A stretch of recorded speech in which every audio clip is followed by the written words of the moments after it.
A contramano.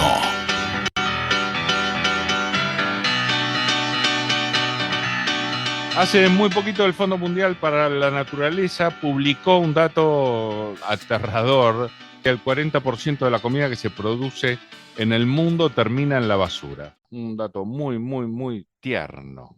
Para que nos amplíe sobre esta cuestión, estamos en línea con Manuel Jaramillo, el director general de la Fundación Vida Silvestre Argentina.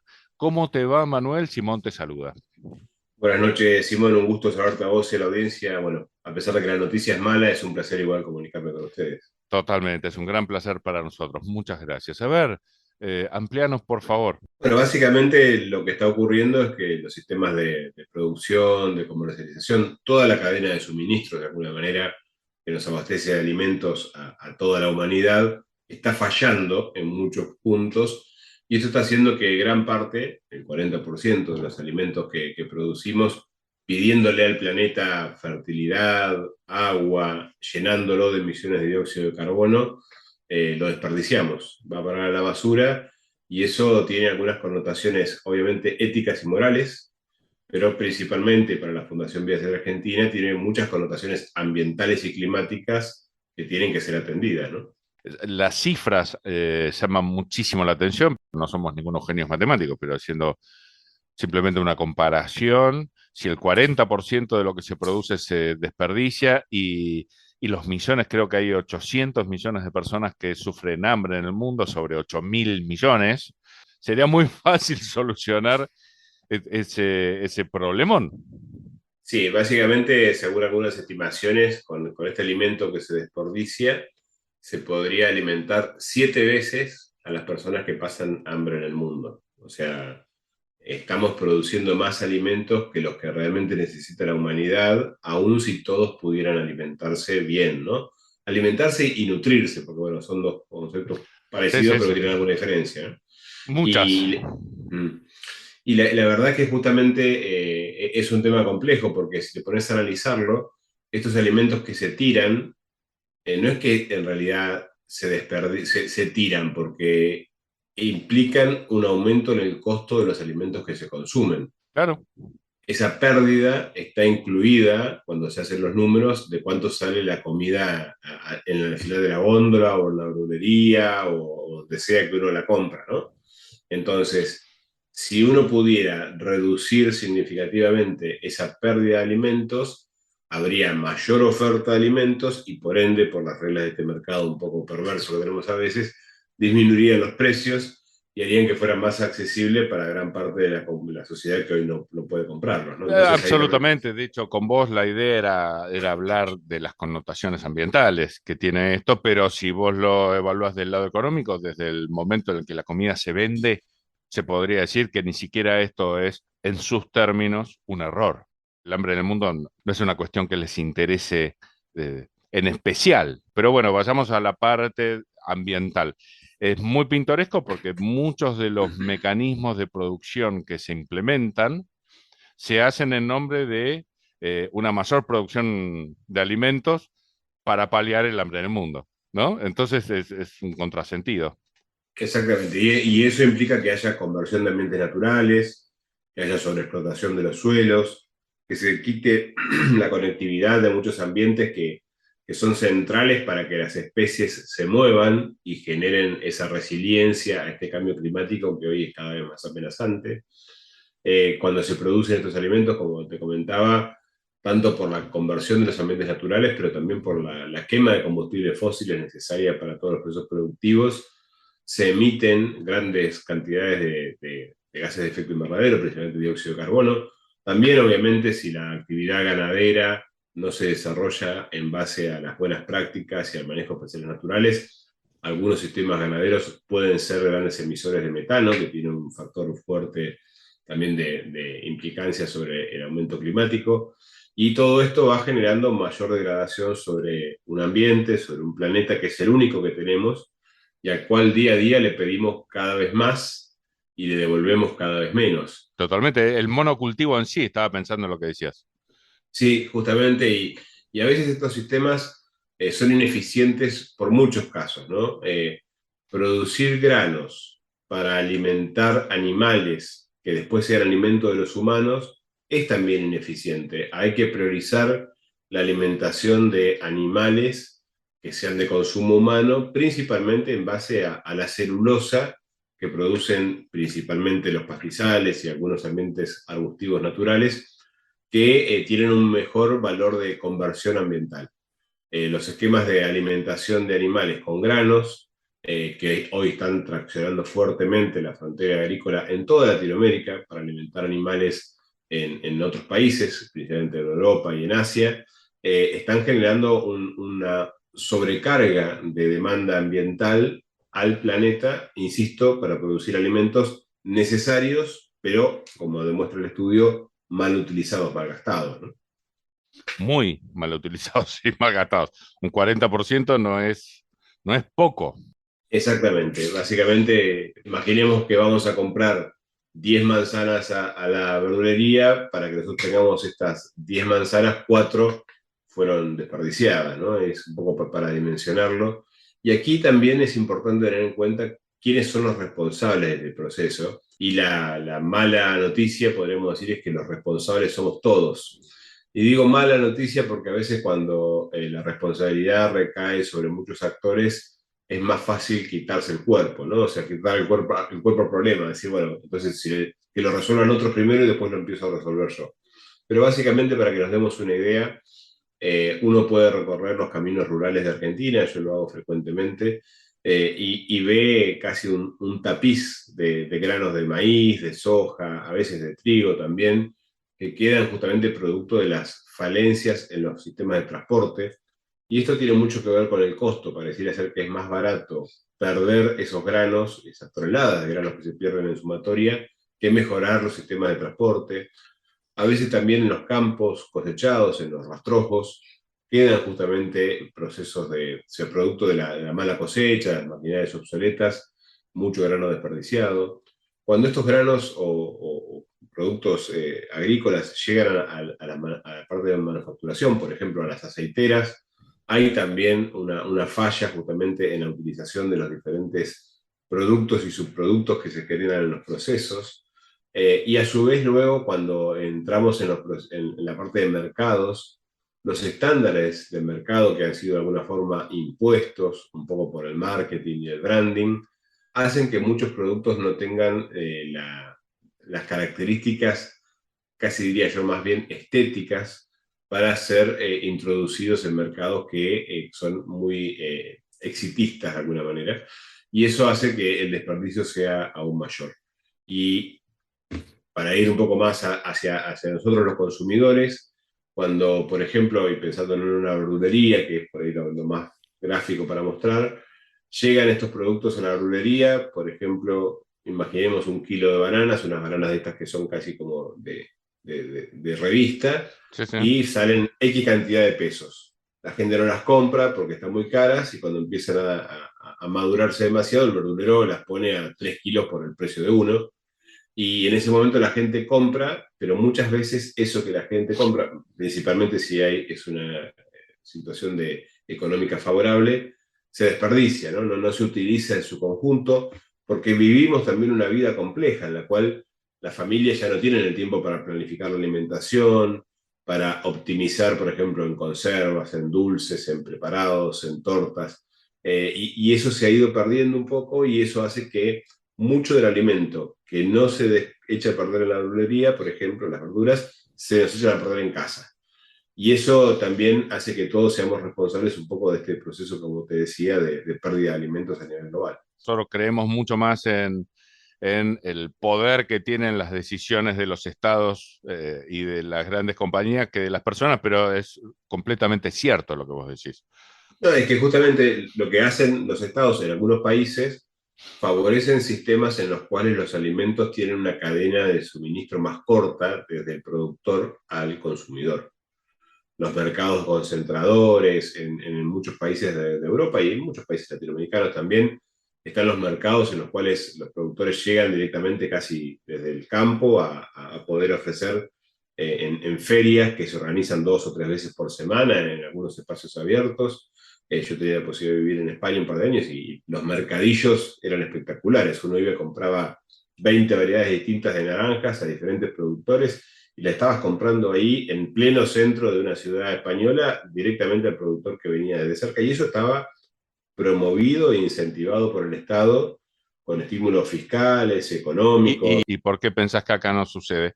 Bueno, es compleja el análisis ahora, Muy. pero creo que seguramente hay intereses concentrados que hacen que eso no sea posible. Nuestras distancias a los centros de producción son mayores, tengamos en cuenta que somos un país enorme con relativa poca gente, ¿no? Entonces, la concentración de nuestras poblaciones es también un tema que hace difícil Sí, la alimentación. estaba pensando, la cantidad de kilómetros que tiene la Argentina es Uh -huh. increíble. Ahora también se vino a la memoria cuando en la ciudad de Buenos Aires, nosotros estamos en la ciudad, se armó Uh el -huh. verdurazo, por ejemplo, como Uh -huh. forma de protesta y terminó a los gases, con la policía reprimiendo, porque lo que hacían los productores era vender a un precio que era irrisorio en comparación con el Exactamente. precio que pagan los consumidores. Así que En digo, este caso en particular que te comentaba, obviamente hay una responsabilidad impositiva, un registro bromatológico y demás que respetan estos productores que llegan a estos mercados oficiales y generados con apoyo del gobierno. claro, Y es claro. donde hay que trabajar justamente, ¿no? Para que esta competencia, podríamos decir, directa que haga un productor en estos esquemas no sea desleal contra aquel que tiene un comercio armado con reglas impositivas, con cuestiones que hacen a los costos Totalmente, totalmente. fijos y que puedan tener que afrontar el precio. Pero hay que buscarle la vuelta.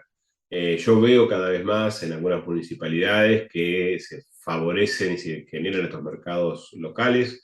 La gente está cada vez más reflexiva a la hora de alimentarse, eso es una buena noticia. Creo que la juventud también está cada vez más reflexiva, pensando qué come, de dónde proviene, intentando abandonar un poco este modelo, podríamos decir, de modernismo que nos vendieron a nuestra generación, de que la comida que se sacaba del freezer y se ponía en el microondas era la mejor. Hoy muchas personas deciden invertir el tiempo de otras cosas en preparar sus alimentos, en saber que están comiendo cosas sanas, con poca industrialización. Y generalmente este tipo de alimentación es menos requiriente de materias primas y utiliza más y mejor los alimentos que están disponibles y eso es bueno para nosotros, es bueno para la economía y es bueno para el ambiente también. Voy a tocar un tema con vos para que vos me enseñes, porque lo cierto es que nosotros tenemos más nociones que conocimientos al respecto. Pero hay veces que la escala eh, hace que algo bueno se convierta en malo. Por ejemplo, en los criaderos de pollo, corregime obviamente, en los criaderos de pollo, el excremento, cuando es en pequeña cantidad, le hace bien al suelo. Cuando en realidad se generan los volúmenes que suelen generarse en los criaderos, termina siendo veneno. ¿Es así? Exactamente, sí, pasa con los pollos, pasa con los cerdos. El manejo de los efluentes, imagínate vos que tenés un pequeño productor que tiene un sistema agroecológico que cría pollos caseros y como bien decías vos, el guano lo puede utilizar también para fertilizar su propia huerta, ¿no? Ahora, si vos tenés un criadero grande, un galpón de estos que están automatizados, ese guano tenés que procesarlo de manera tal que pueda servir como fertilizante para actividades agroindustriales mayores, o tenés que manejarlo como efluente. Esto ocurre mucho y en el caso de los pollos es más amigable, podríamos decir, el guano que generan, en el caso de los cerdos es más complejo, o en el caso de los feedlot de vacunos es todavía más complejo. Ahí, en este caso, hay un proceso interesante en los feedlot de vacunos en los cuales se puede generar biogás. Justamente ese metano que viene de la descomposición del estiércol de las vacas puede transformar en biogás y es un valor agregado que se puede tener. Todo depende justamente de la visión empresarial, de los incentivos que haya por parte de los gobiernos y de la demanda que generen los mercados. Y es ahí algo no menor. A veces desde el ambientalismo se ha pensado que la palabra mercados era una mala palabra y hoy estamos trabajando fuertemente tanto con los mercados como con las finanzas para generar una aceleración en los cambios que son necesarios. Como te decía, estamos cada vez más convencidos de que las nuevas generaciones están claramente traccionando mercados distintos. Ya Ojalá. el marketing y el branding ha cambiado. Por ejemplo, para que te des una idea, bueno, yo nací en los 70 y me crié con enormes publicidades de consumo de cigarrillos que vendían éxito, glamour y belleza a través del mal hábito de fumar. ¿Es mentira Y esto eso? No, no es me mentira. rompas el corazón. Es mentira. Cuando fumás no te transformás en el aventurero de alguna marca de cigarrillos o no sos el mejor piloto de Fórmula 1. Pero bueno, realmente eso pasó y creo que nosotros más o menos lo vivimos. Sabemos las consecuencias que eso tuvo.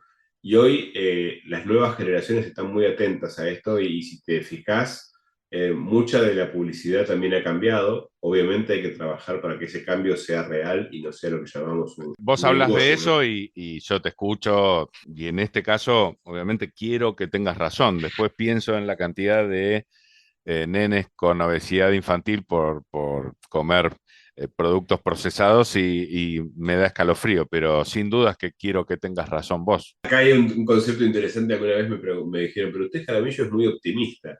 Y yo les dije, bueno, para ser ambientalista sí o sí hay que ser optimista, si no es imposible, ¿no? Hay que apoyarse un poco en eso, en esos ejemplos que están apareciendo cada vez más y en exponer justamente estas cosas que fueron claras y son claras de efectos negativos que la sociedad está llevando en contra del ambiente, pero si lo reflexionás un poquito en contra de nosotros mismos, ¿no?